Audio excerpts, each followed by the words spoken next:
I've got an interesting Marvin Harrison Jr. stat that could put some perspective on things. Plus, the NFC is wide open, man. Wide open. Let's discuss.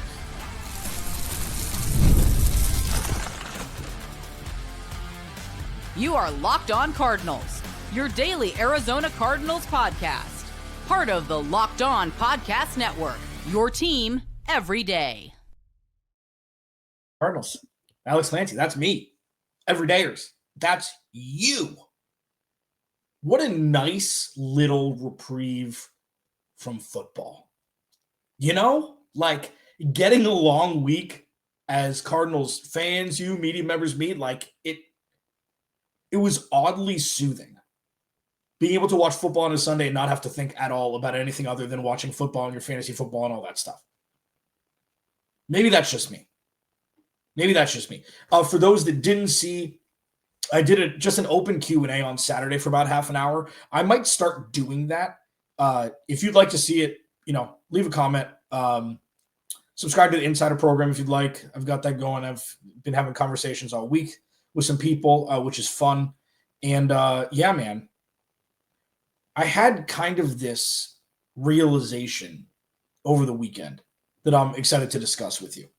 The NFC is wide open. The NFC is wide open.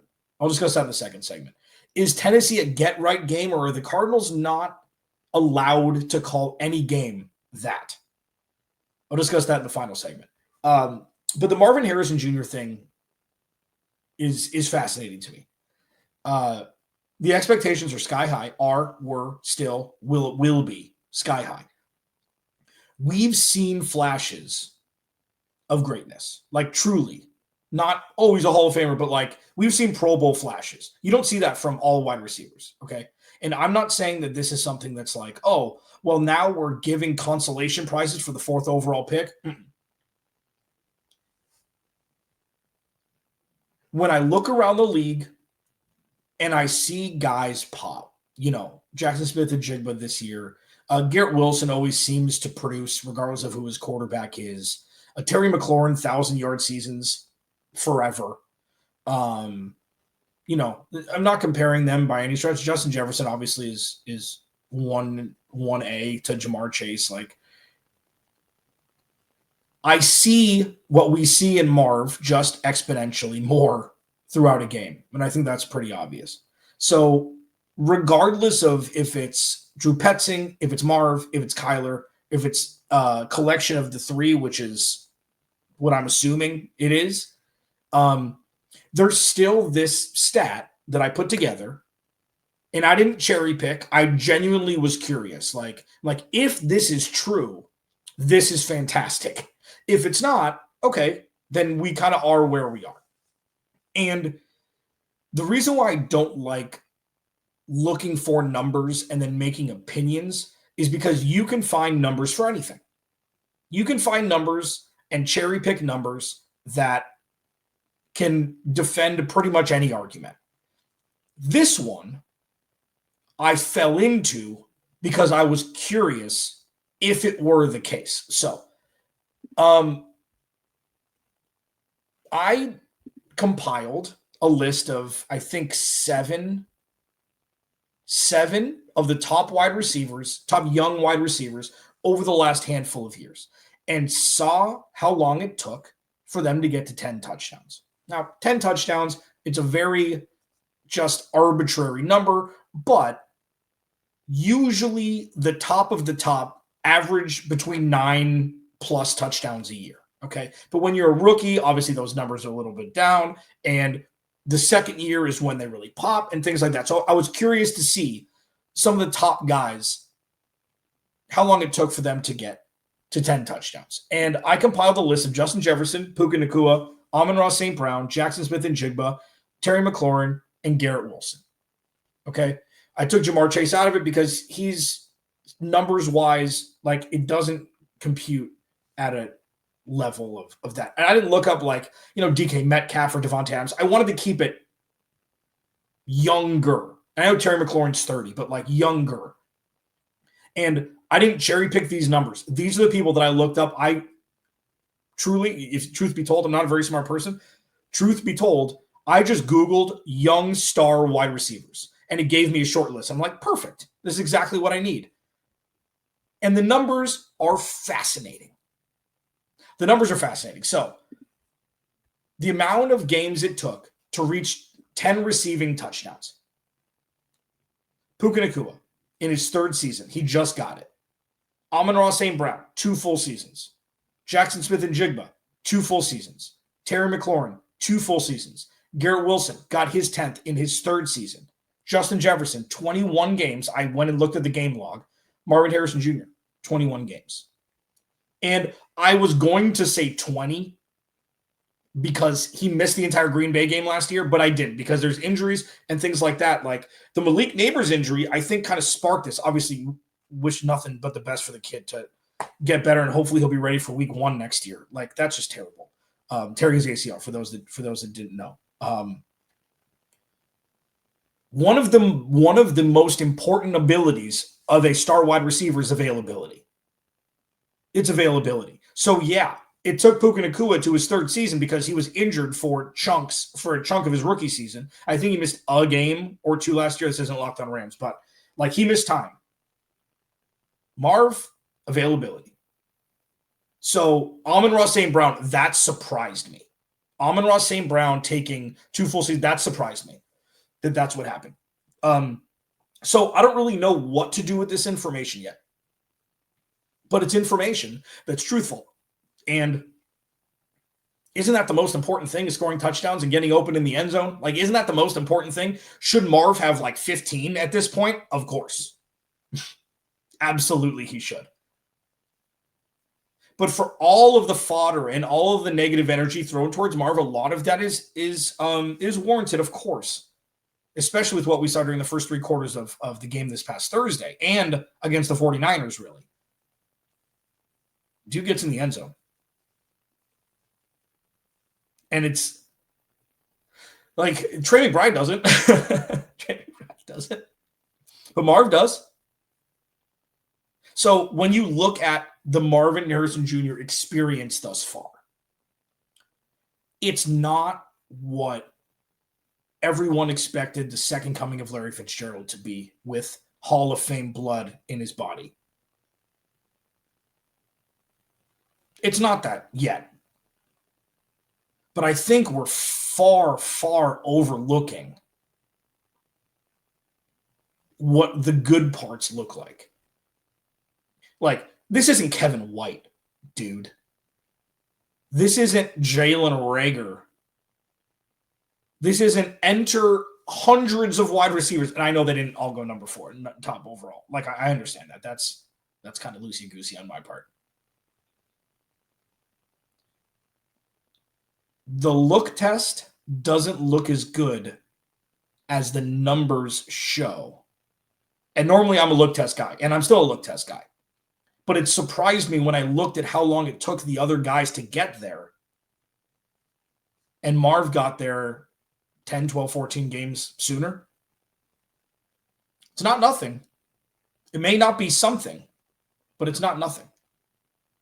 The NFC is wide open. The NFC is wide open. Let's discuss it next. This episode of Locked on Cardinals is brought to you by our friends over at Prize Picks. Like, I love Prize Picks. I'm so happy they're back with us. Every day we make decisions. But on Prize Picks, being right can actually get you paid. Don't miss the excitement of this football season with Prize Picks, where it's good to be right. Playing on Prize Picks is such a fun, simple way to add more excitement to football. You just pick more or less on player projections, like Josh Allen's passing yards or Saquon Barkley's rushing for a touchdown, and you're in the game.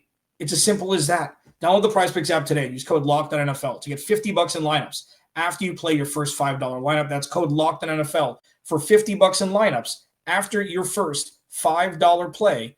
Prize Picks. It's good to be right. This episode of Locked on Cardinals is also brought to you by our friends at Rougiette. What do you get when you have a bald eagle standing on top of a silverback gorilla riding a T-Rex? Confidence. Pure confidence. If you're looking for something beyond the usual pill, it's time to meet Rougiette Go Long. That's exactly where Rougiette Go Long comes in. This isn't just another ED pill.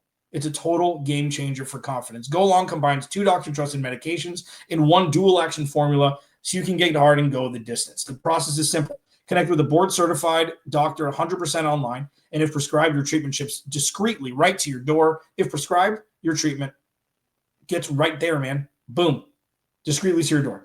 Ready to level up your confidence in the bedroom? Head to rugiet.com and use promo code LOCKEDONNFL for 15% off your first order. That's rugiet.com. Promo code LOCKEDONNFL. Make sure to use our code so they know we sent you, man. Please go to the YouTube channel, search Locked On Arizona Cardinals. Hit that subscribe button, man. You know the drill. Thanks to everybody who hung out on the first. It was impromptu, the Q&A. I was like, let's turn it on.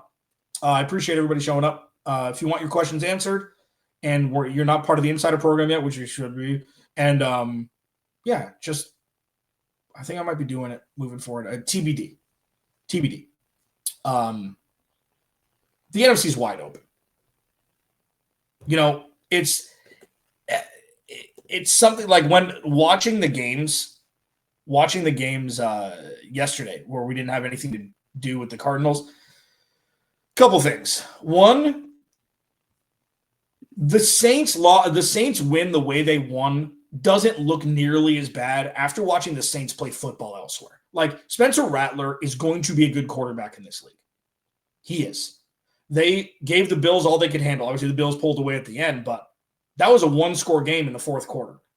And the defense looked pretty good, held Josh Allen to 3 total touchdowns, which I think is a good thing. But that that win doesn't look as bad. The Carolina one, yeah, they were up 27-3, held on, whatever. The 49ers yesterday, losing to Jacksonville, Brock Purdy back. Ricky Pearsall got hurt. I think the biggest thing for me, and then last night, this was really was how the Cowboys took the Packers to the limits. And that's coming off the Packers losing to Cleveland. So when you look at the powerhouses in the NFC, I guess, the Eagles, they eked out a win 2 weeks ago. They had a pretty convincing win yesterday against Tampa Bay, even though it was a one-score game. The Lions have looked good. But, the Commanders are 2-2. The Cardinals are one game out of, if the Cardinals hold on in San Francisco, they're tied for the lead. I mean, they're one game out. Through 4 weeks, the Cardinals haven't looked excellent for good stretches. And aside from probably the Eagles and probably the Lions, maybe the Rams, the Cardinals can play with anybody. We'll see what happens with the Packers in week 7. That's going to be fascinating to see.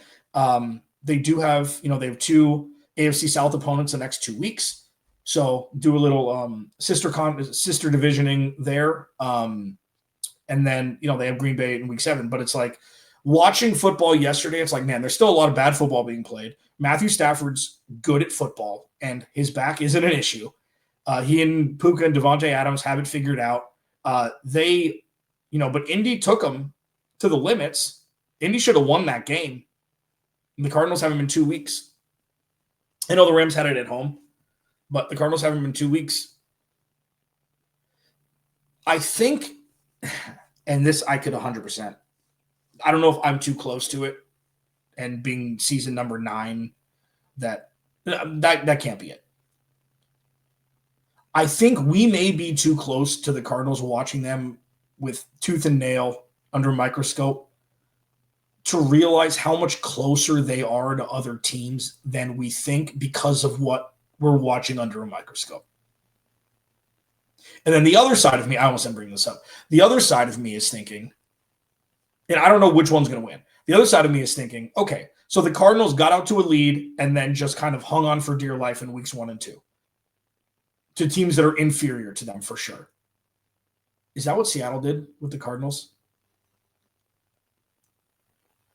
Is that what Seattle did? They just became uninterested and hung on for dear life against a team they're much better than?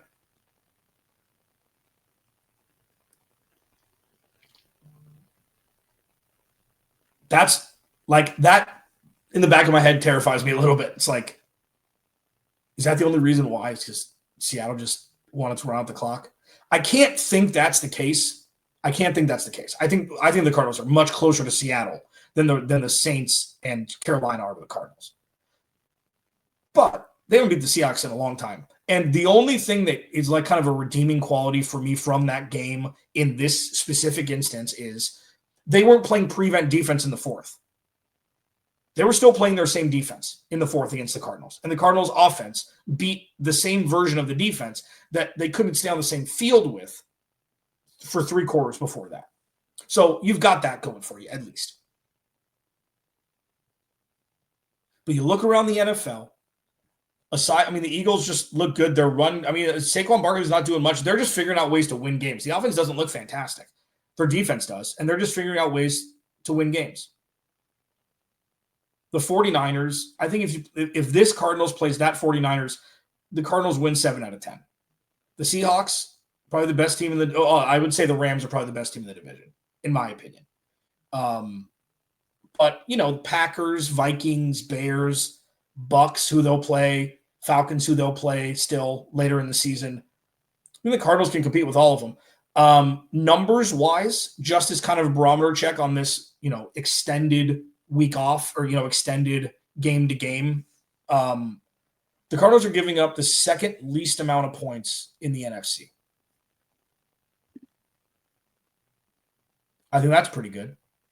Is that good? Is that good? I think that's pretty good. They're also scoring far less than most teams. They've outscored the 49ers 82-80. But aside from the Giants, everybody in the NFC East has scored well over 100. Everybody in the NFC South has scored well over 100.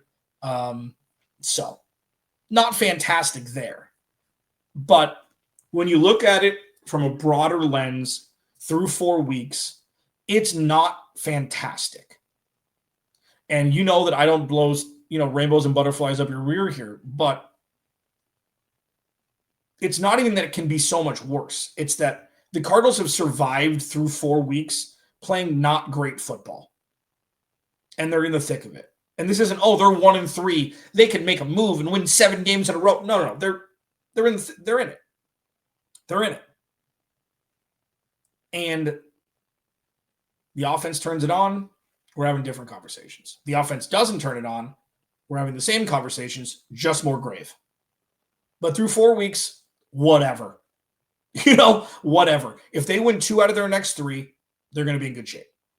They're going to be in good shape if they win 2 out of the next 3. Starts on Sunday against Tennessee. And then if they can split one of the other 2, I'm playing Indy on the road with how they're playing. It's a tougher game than expected. And then Green Bay can be had. And it's not just low scoring where you have a smash mouth defense like Cleveland. There were 100 points scored last night. So you can compete with them in both ways. And it'll be fascinating to see what the Cardinals do. But by and large, through 4 weeks, even though they've played atrociously on offense, they're in it. Locked On Cardinals, your team every day. Can you look at Tennessee as a get-right game? I don't do generic segments like this a lot, but I think early on in the week, it has a little bit more weight, especially because we've watched the Cardinals get walked off twice in 5 days at the beginning to middle of last week. I'll discuss it as we roll on here. Locked On Cardinals, your team every day. This episode of Locked On Cardinals is brought to you by 5-Hour Energy. Caffeine just got a flavor upgrade. 5-Hour Energy shots deliver tasty caffeine in 17 bold flavors. They're only 2-ounce shot packs. And the caffeine, it masks or it levels up to a premium 12-ounce cup of coffee plus B vitamins and nutrients with 0 sugar and 0 crashes. What I love most is how portable they are. Big taste, tiny shot. You can take it anywhere and get the boost you need. I work, 10, 12 hours a day. I can do caffeine from other sources, but if I just need something, if I'm in between meetings, boom, shot, go. And it's got 17 different flavors. 5-Hour Energy makes it super easy to stay up and alert. Enough with boring flavorless coffee. It's time to give your caffeine a flavor upgrade with 5-hour energy shots. Get the favorites you love or be bold and try something new in store and online at www.5hourenergy.com or Amazon today.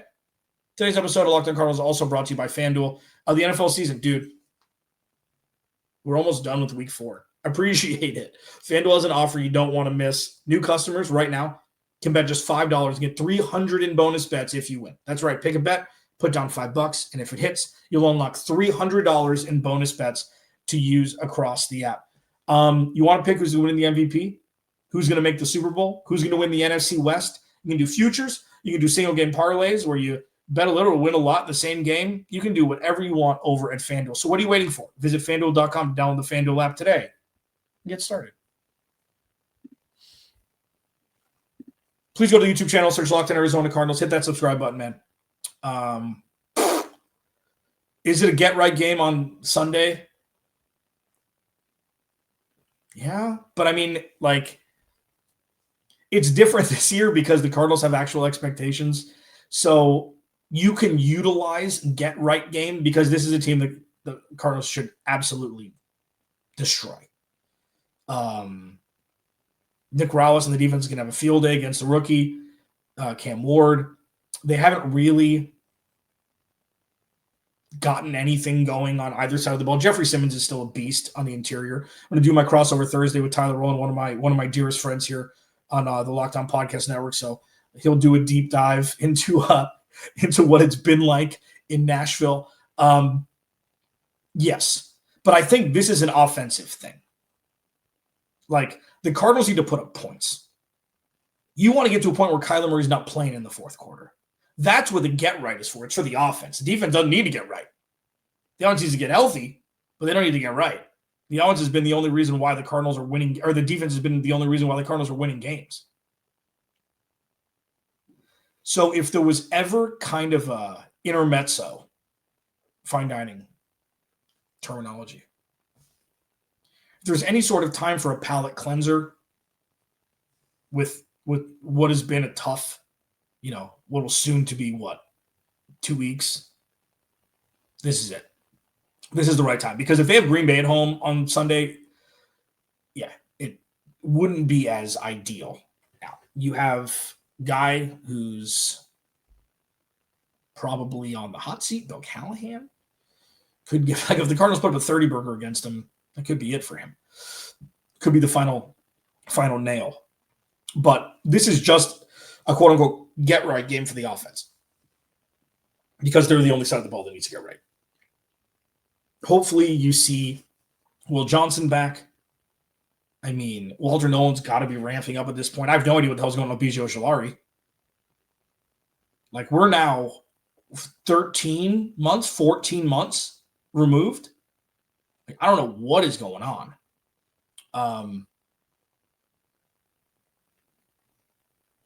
I really hope that we don't have to have the conversation that I don't want to have. Like, if this game is close on Sunday, and by close, I mean one score. Cardinals win by 10, they win by 13, whatever. It doesn't have to be 40-3. But the Cardinals need to score points. They need to score some damn points. They haven't scored more than 20 points on offense this year. That's crazy talk. That is insanity. So, it's one that kind of, again, terrifies you because if it's not what it's supposed to be, then we have to have those weird conversations, even if they do win. Like, can there just be a game where a cardiologist doesn't need to be on scene? Like, just an easy home victory to kind of right the ship. Like, can that happen? Can Marv have 8 for 100 and a touchdown, and Trey have 7 for 90 and a touchdown, and Trey Benson get in the end zone, and Kyler Murray be efficient and not turn the ball over but take shots down the field? Like, can that happen one time when it's the easiest way to do it? I mean, listen, Tennessee's defense has been scrappy. Okay, they're scrappy. This is not like you're playing Cincinnati's defense with Cam Ward leading this offense, and it's not Cam Ward's fault. Like, they just don't have. They just don't. I mean, they got their rookie wide out there, Calvin Ridley was my worst draft pick in the 6th round. I thought this was going to be a year for him to do his thing, even though he's getting up there in age. But Tony Pollard's pretty much been non-existent. This is a game that the Arizona Cardinals offense needs to just show up. The Cardinals offense needs to show up. So it's a get-right game just for the offense. The defense has been leading the charge thus far. Alex Clancy, Locked On Cardinals. Remember, without you, there is no me. I'll talk to you tomorrow.